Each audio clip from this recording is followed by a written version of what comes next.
This is TLV1.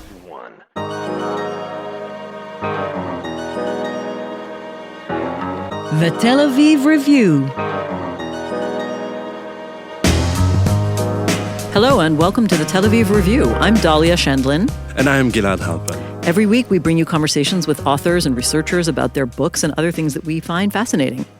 If you like us, please consider becoming a Patreon supporter by going to our homepage. That's tlv1.fm/Tel Aviv Review. Scroll to the bottom and click the big red button that says Patreon. Click and support us. We are counting on you. Our guest today is Professor Dan Rabinowitz of the Department of Sociology and Anthropology at Tel Aviv University.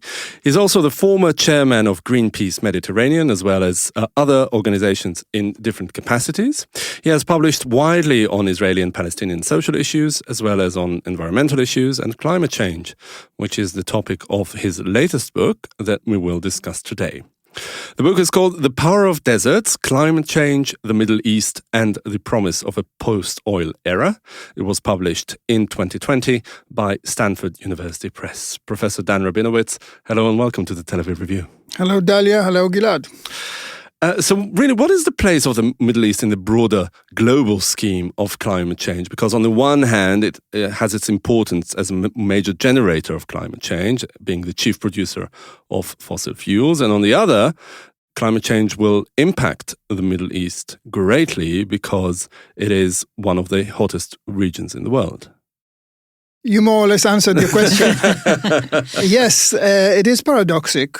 And in many ways, sort of strangely fateful that the Middle East, that has been the source of so much energy and so much fossil fuel energy, no coal in the Middle East, but otherwise natural gas and oil, probably up to 50% of the entire amount of CO2 ever emitted to the atmosphere originated from oil and natural gas that was excavated in the Middle East, not necessarily burnt in the Middle East, but sort of went all over. And this is in historical perspective. Figures for now the current figures are probably lower, but it is strange and really sometimes perplexing that the area that had such a major role to play in the instigation of the problem in the first place is also one of those that is destined to suffer most. Since you use the word destined, that is a direct lead into my question, which is, the climate problem is often conveyed as a warning, based on modeling, forecasts, based on analysis of historic changes over time. But I think that future approach has sometimes left it vulnerable to criticism and controversy. Is this really going to happen?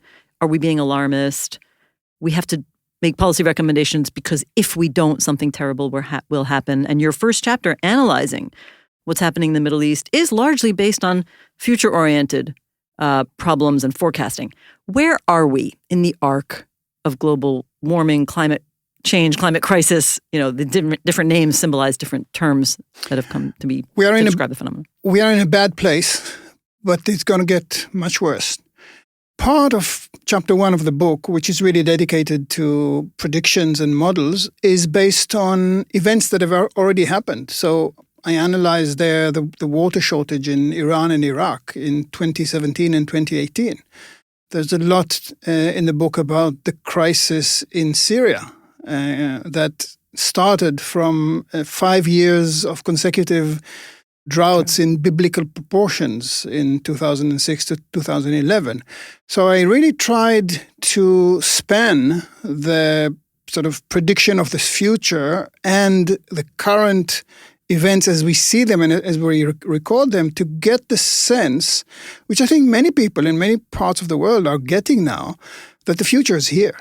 That we no longer have the privilege of talking about what might happen in 30 or 40 or 50 years to our children and grandchildren, but are actually experiencing things that we can see, we can measure, and we can see the repercussions already around us. So you don't have to sort of belabor the point about Syria, because people know that they've seen 2.5 million refugees dispersed to Turkey and Jordan and Europe. And they know that the body count in Syria is 500,000. Yes, not all of it has been a direct result of climate change, but climate change and food shortage has been the trigger that sort of multiplied other problems to create this horrendous situation. So I think that, to answer your question, Dalia, I think we are sort of in the middle of between a past in which we could sort of soothe ourselves by saying, okay, it's down the road, and a present where everything is becoming very vivid, and most in the Middle East more than in other places. So why have decision makers around the world been so reluctant / unable to tackle global warming, climate change effectively? Now we see certain new voices coming from the White House with the Green New Deal and the Biden administration, etc. But it still seems very incipient. Do you see this as some sort of a promise that might, reverse the course of history, or at least mitigate it? Absolutely. I think that the Biden-Harris administration is excellent news for the climate and for the future of humanity. What I would say is that when you look at it in perspective of the last 30 years, and even if you look at what Biden and Harris and like-minded leaders elsewhere are trying to do, think about climate change and the climate crisis as the politician's nightmare, not only in the sense that it's daunting, it's overwhelming, it's such a large problem, but also that measures that you will take today are likely only to work or bring change in a decade. Politicians don't like that. They and I'm talking about good politicians with good intentions and with good capabilities. They like to have things done during their shift. And I think that's been sort of an arresting mechanism for real effective political mobilization around climate change. Politicians like growth, they like splendor, they like success, they like achievements. And we are actually asking ourselves as humans and the political systems in which we live to contract, or to preserve, to restrain, and to transform from fossil fuels, which have been very cozy and worked very well for the nexus between big money and big power. And we are asking everybody now to depart.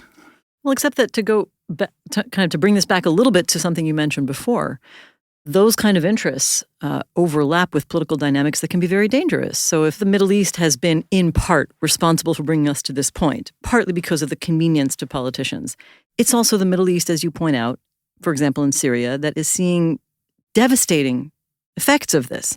And I want to ask you to expand on that a little bit, because I think not everybody is aware of what seems to you so obvious, which is that there was a climate-related trigger to the crisis in Syria that's been so devastating, and Sudan, as you cover in the book. Can you explain how that overlaps with politics in the region in ways that are not so beneficial to politicians? Well, Syria's breadbasket is the northeastern provinces. And this is where Syrians were producing their food since the 1960s and 70s with good success, using the water from the Euphrates and a very big development plan that was put together since the 70s. When this long series of droughts came in 2006 to 2011, many of the deficiencies of the Syrian state were exposed. The fact that the system wasn't really geared for crisis, and in this case, a water crisis. Turkey to the north was now using more of the Euphrates water because it had its own problems with the same drought. There was an inefficient, sometimes corrupt distribution system for the water.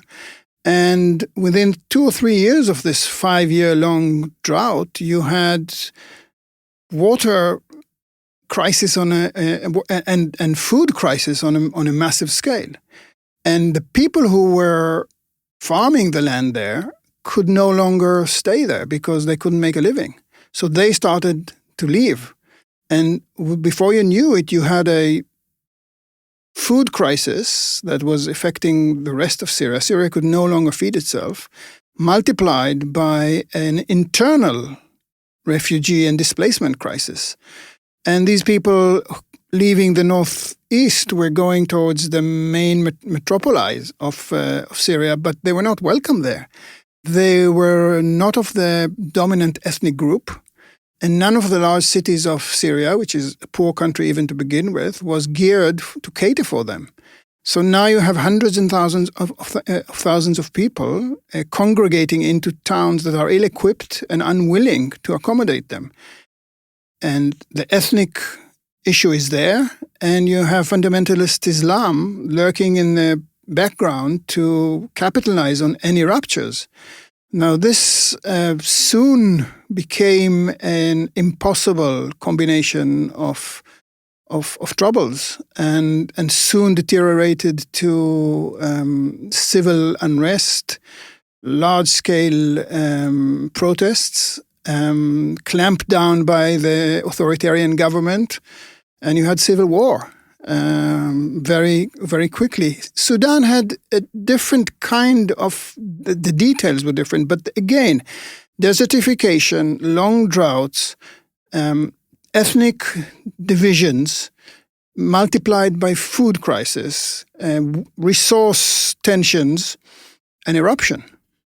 I guess what I'm trying to figure out is maybe the politicians around the world will now see this as a warning sign if they connect the climate crisis-related triggers to these devastating political, breakdowns in those countries. Do you think that the global leaders or the politicians are able to see that? I'm sure they are, both global leaders but also regional leaders, because the writing is on the wall.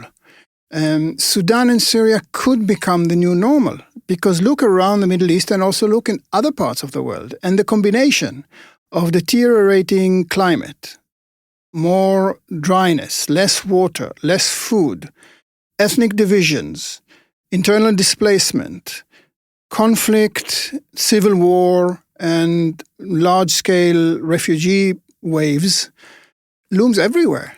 Around the Middle East, you have this combination of circumstances at various degrees of severity, but you have them in many places, not everywhere. And I think that people look. The CIA in 1995 came out with a report, actually composed a report that only came out about a decade later, that identified climate change as the single most important cause for conflict and geopolitical instability in the 21st century. This is back in 1995, prophetic. And so the writing is on the wall, and people see it. Whether or not they are willing to do something about it or to do the right thing about it, this is the big question of our time. Exactly, and that also brings me to my big question of our time, which is about it emerges from your book that there is a Gordian knot between climate change and capitalism and the system as it works. Do you think that tackling it effectively would require an overhaul or maybe significant changes to the economic and global system that's been running the world for decades, if not centuries? I think this overhaul to the economic system and to capitalism is something that I would endorse any day. I think there are so many good reasons to do that. And we get our indications from all parts of the world on a weekly basis. Capitalism is a broken system. It perpetuates itself very successfully, but piles up more and more problems of inequality and inefficiency and real threat everywhere. It's an interesting question whether we require fixing capitalism as a prerequisite for fixing the climate. Now, even if we did, I don't think we have the time. Because the climate crisis is something that is, as we said before, no longer looming. It's actually rolling at us. And in effect, in the book, what I do is, as you say, I recognize the Gordian knot between capitalism and climate, but I sort of leave capitalism be for the duration of the book and see whether very urgently something could be done about climate that would still not require dismantling capitalism and even using some of the energies that are instigated by capitalism to bring about change in terms of climate change. Now, it's a risk because, many people reading the book say, I'm probably giving capitalism a lease of life, and maybe the two struggles have to happen hand in hand and sort of feed into each other.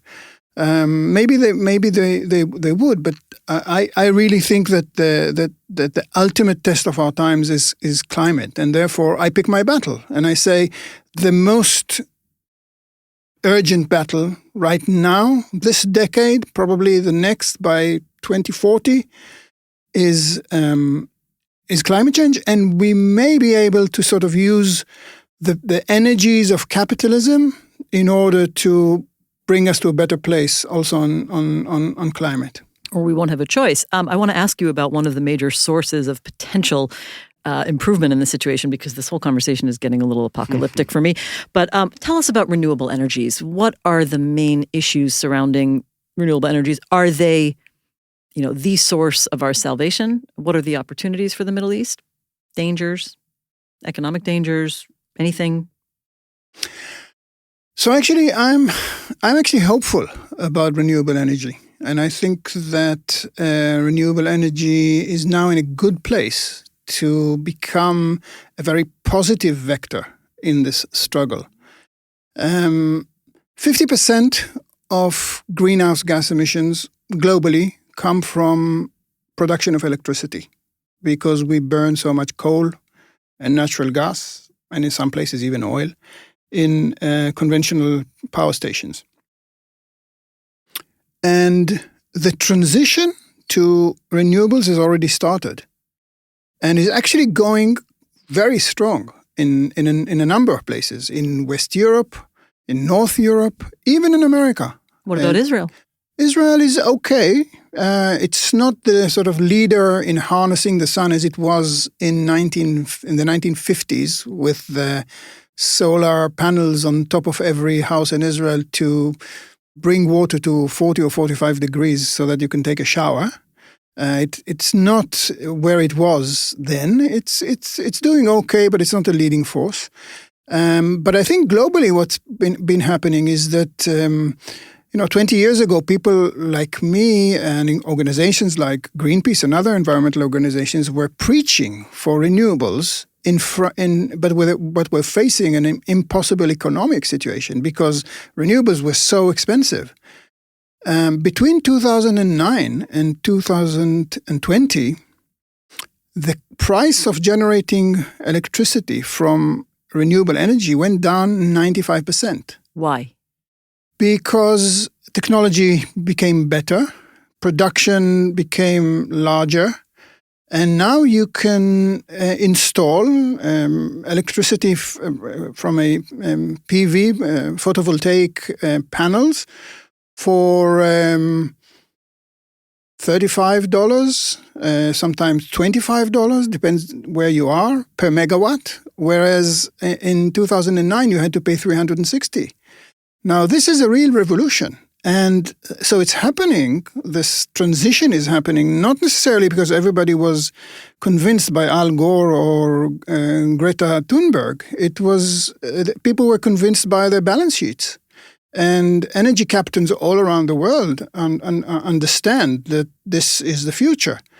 So I'm hopeful about that. And of course, the Middle East has an immense potential because, first of all, there's more sun in the Middle East than anywhere else. 300 sunny days a year, and very high insulation levels, probably on average about twice the global average, because we don't have these long and dark winters, and we don't have the cloud cover of the tropics. So the subtropics are really very good for sun. Secondly, because there's so little water in the Middle East, there's so much available land. Deserts are unproductive, and there are millions of square miles of them, which could be used for large-scale solar panel fields that could then start creating.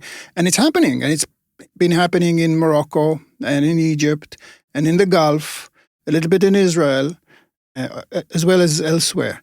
So the transformation of electricity production from fossil fuels to renewable energy is happening, and it's happening fast, and it's accelerating. And looking to the future, solar is going to be the dominant form of renewable energy, more than hydroelectric and more than wind, for a variety of reasons.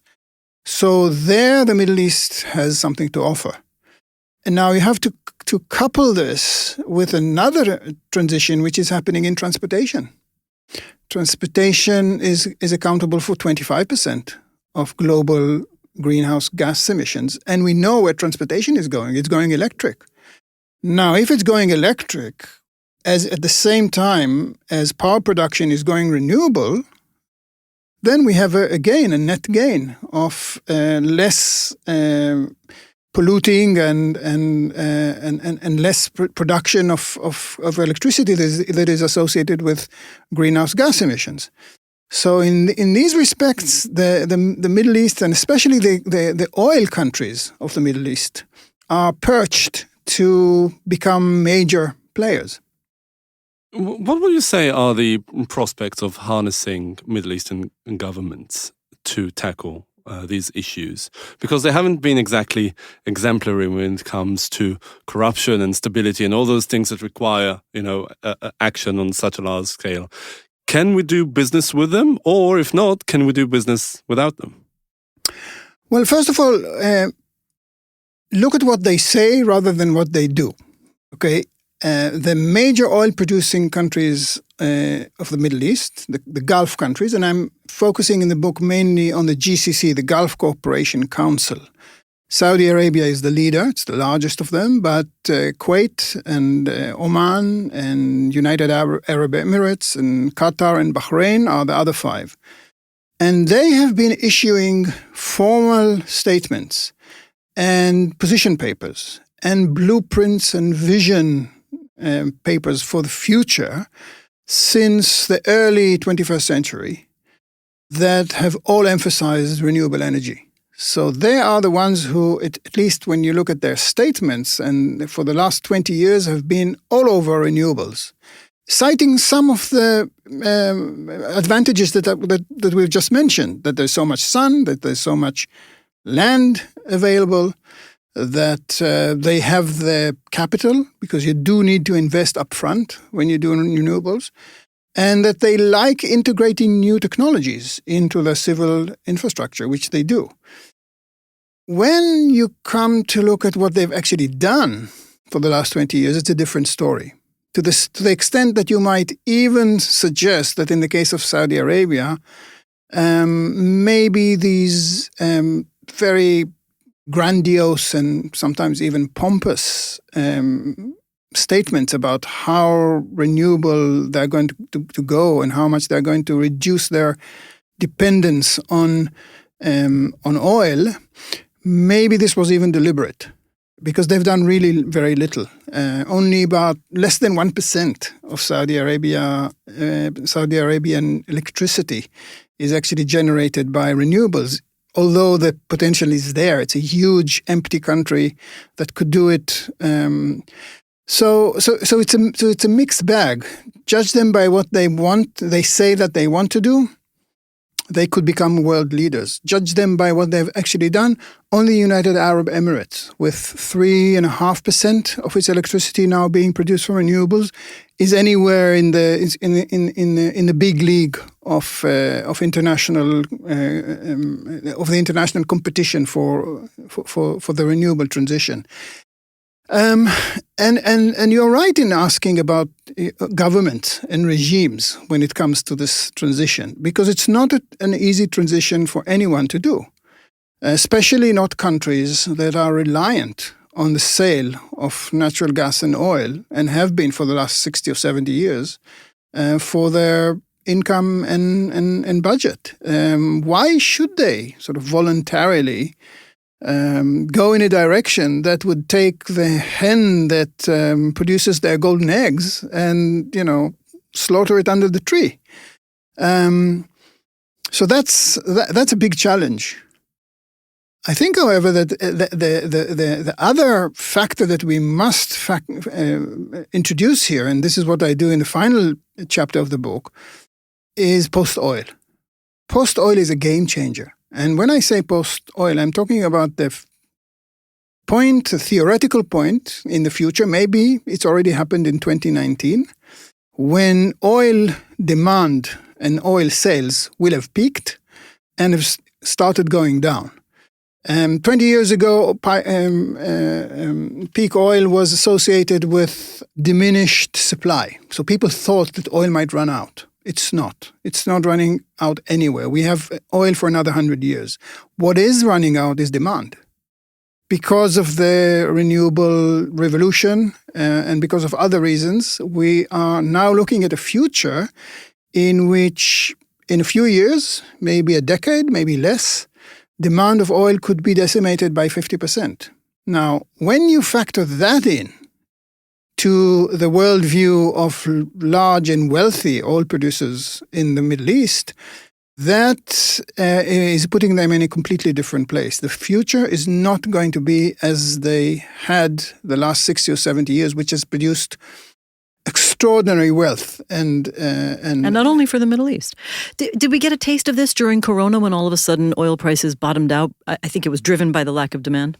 Absolutely. In March and April and May 2020, demand for oil was negatively priced, right? Negatively priced. I never heard of that before. Negatively priced because shipments that had been in high seas were now approaching their destinations in North America and in Europe, but the storage places were still full because nobody was using oil during this time. So you had oil sitting on the high seas costing lots of money, and somebody had to pay for it. And this is why they were willing to give it away and even give you money for it. But that was only for a few months. Yes, I think COVID-19 and the slumping demand for oil was a real interesting wake-up call for Middle Eastern, but also for other oil producers, that the bounty of oil is about to end. And in a way, a paradoxic thing happened as a result. You would say that if the price of oil was going down very steeply in spring of 2020, oil might come back and gain some ground against renewables that were nibbling at it for the previous 10 years because they were becoming so cheap.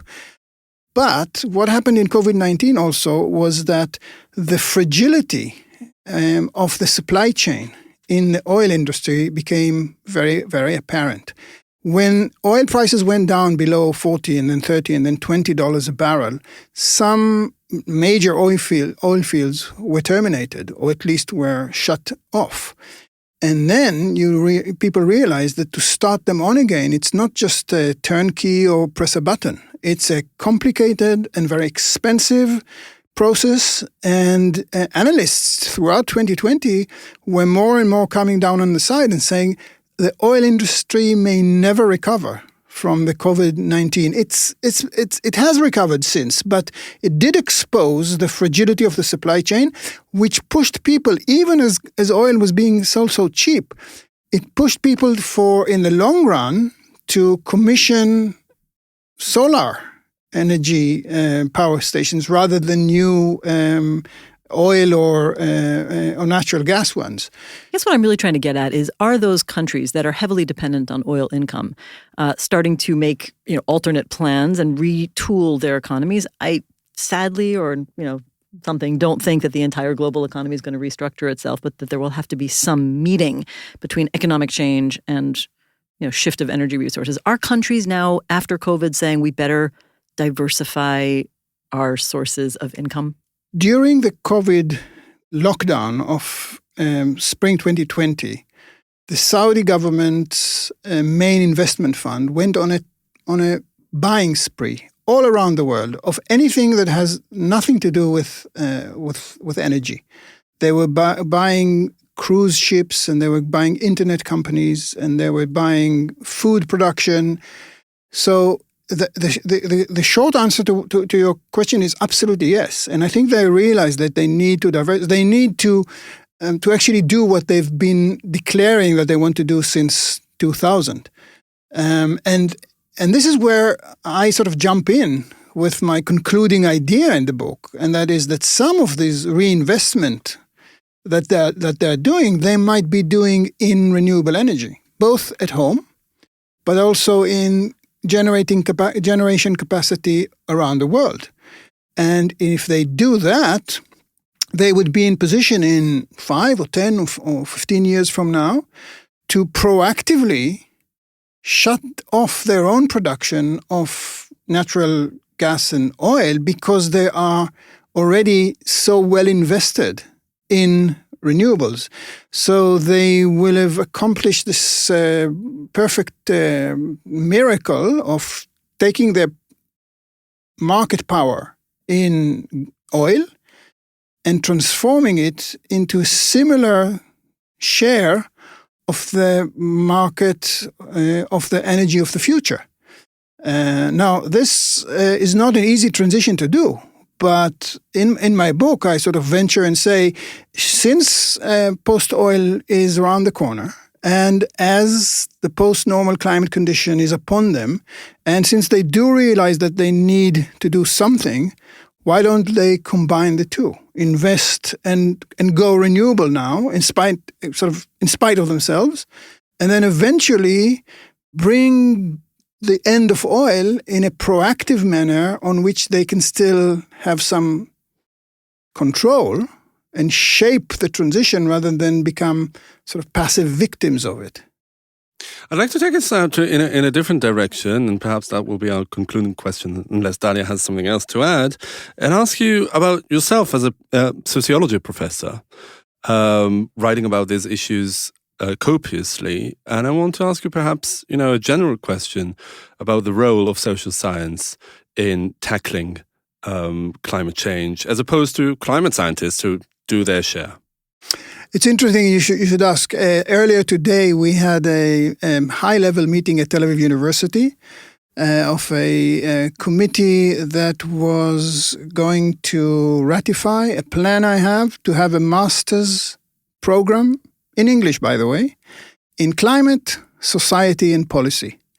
And I was asked exactly that. Obviously, I was asked that by people from the natural sciences and from the geosciences. Why? And people with the money, of course. Yes. And they were asking, what do the social sciences have to offer? Why should we have a master's degree in climate change, society, and policy? No, but Gilad said to explain the role. They said, why should we have it? No, it's pretty much the same question. And you had a dry run, so let's hear the answer. And Gilad is more polite. Exactly. Well, I think probably more supportive, intuitively. And but they were asking it in an inquisitive way and not in a provocative way. And I think the outcome of the meeting was the right one, because they obviously saw the logic of it.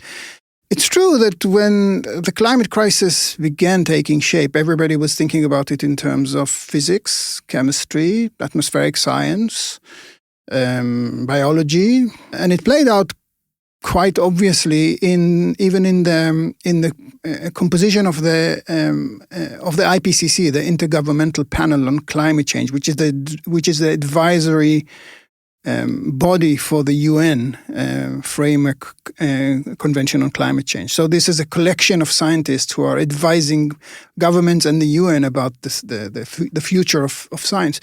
And for the first 2 decades of its existence, the IPCC was only atmospheric science people. and meteorologists. NASA's meteorology department was really very important there. So it was really a matter of scientists debating, how fast will the atmosphere change and how and what the impacts would be.